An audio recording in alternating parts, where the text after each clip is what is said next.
Lovely, Lise here from Hustle and Groove and the Digital Income Co. Etsy store, and I wanted to quickly walk you through a tutorial on how to change colors across the entire template that you are editing.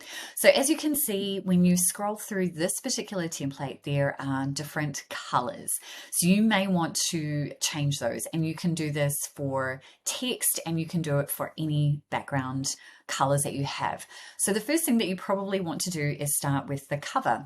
And so you can see here that as soon as I click on this box, it is showing that it's highlighted by the purple lines, but also you can now see that there is a color square in the menu bar.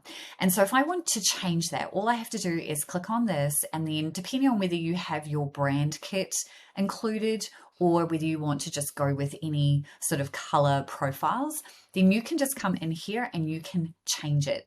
Now, the first thing that I want you to pay attention to, as soon as I did that, there is this little purple button down the bottom here that says change all of the teal to pink. And so I can click change all.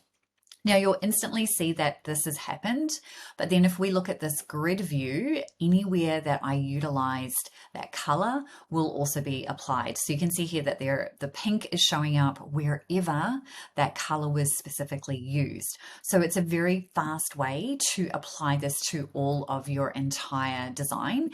So if I just come back to here, same deal. If I click on this, now as you can see, as soon as I do that, this is actually highlighting the entire document page, and that's because this is the actual background color of this entire document. So same deal, I can come up to here, and now I'm going to choose this light pink, and I'm going to click change all.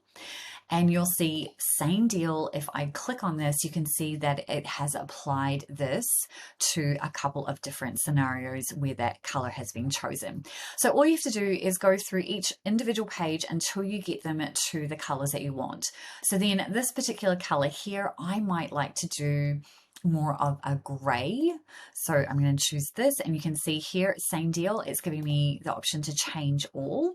And now you're going to see this is applied across a lot of different options. So you can see that it's now starting to come together a lot quicker. So you want to ensure that you choose colors that match any of the images that you choose to use. If you choose to use images, it's entirely up to you. You do not have to do that.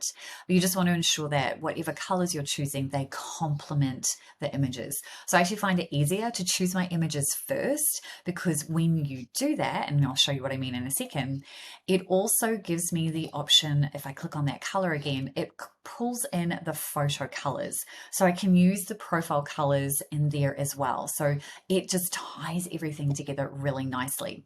So I'm just going to do this again where I know that I've got some other colors here. So this is I might go with a more darker color, and maybe I'm going to go with this color here, and I'm just going to apply that across the board.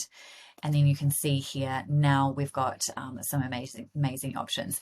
Now I can also see that potentially I might need to adjust some of the colors of the font, and I definitely recommend that you do that. Now the only thing to be aware of is, because you can see here that the font color is predominantly the same across the board. If I was to come into this particular one and click on this and go white, and then if I chose change all, it's going to apply it to everything. So if I just do that, you can see that it's done it everywhere, and I don't want it to do that. So sometimes you just accidentally do that. So just click on this little undo, and it will undo that for you, and it will only apply it to here. But let's say you do want to apply it to multiple on this page. So all you need to do is click on this and then hold your shift key down, and then you can change multiple ones at the same time without applying it across the board. So it's going to require you to do a little bit more manual, but at least you can select everything on the page if you want to go ahead and do that. And that is how you change background colors, but how you change multiple things across your entire template. So hopefully that was helpful, and I will see you in another training video. Take care.